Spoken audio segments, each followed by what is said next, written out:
I guess it's probably fair to say that until maybe the last 10 years, it has been a bit of a neglected area. The focus in stroke has very much been on large artery cardioembolic stroke because, they're often very disabling and they have a high death rate, and, quite rightly, and there's been huge advances in the treatment. And because of that, or as a maybe, lacunar stroke has been a bit more neglected. So it isn't quite so well understood. In LACI-2, we concentrated on patients who had a clinical presentation. So they had a weakness down one side or a sensory loss down one side. They had stroke symptoms which were categorized as lacunar stroke.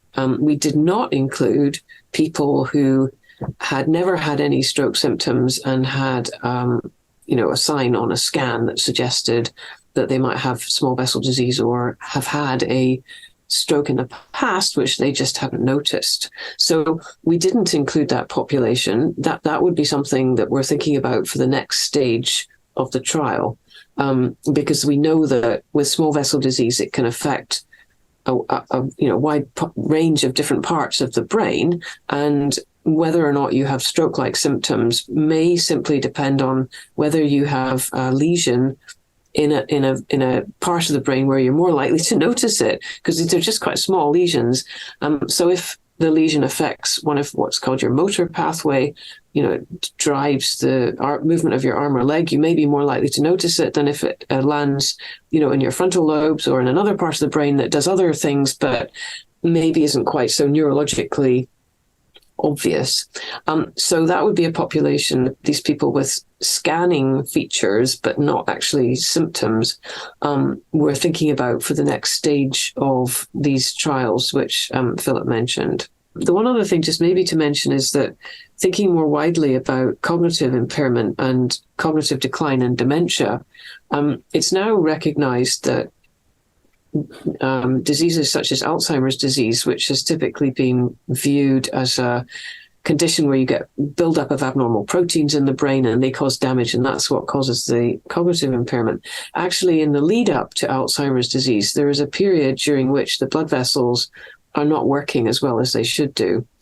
And I mean, this is really stretching things, but there is increasingly also an argument for seeing if it's possible to reduce the risk of cognitive impairment and dementia in people who are at high risk of Alzheimer's disease by testing similar drugs to what we've used in LACI-2, which act on the endothelium, try and keep it healthy, in people who we know are at risk, but maybe haven't yet started to develop symptoms. There are familial forms of Alzheimer's disease that are genetic markers and things like that. And there are a number of efforts going on at the moment with other types of drugs to see if they can help prevent, immunotherapies and things like that, to see if they can prevent Alzheimer's disease. It's just possible that with drugs which seem to have a beneficial effect on the small blood vessels in the brain, they might also have some benefit in other types of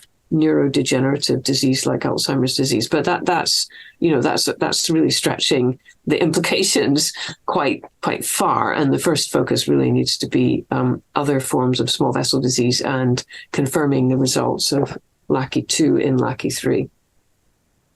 I think it's just worth summarizing that by saying this is classic phase 2 work, opening up a brand new area.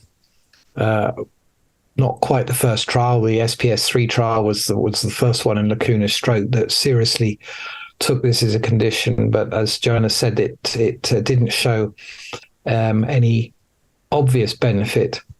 But this trial really has opened up a whole load of questions. Whether they deliver is another matter, but I would be very surprised, because the drugs are readily available and not expensive, if you don't see in the next 2 or 3 years ongoing trials in all the areas we've talked about: lacunar stroke, other sorts of stroke, other presentations with small vessel disease, and even Alzheimer's, indeed even other sorts of dementia, frontal, and so on. Who knows? But you might expect to see these drugs working elsewhere. We'll just have to see.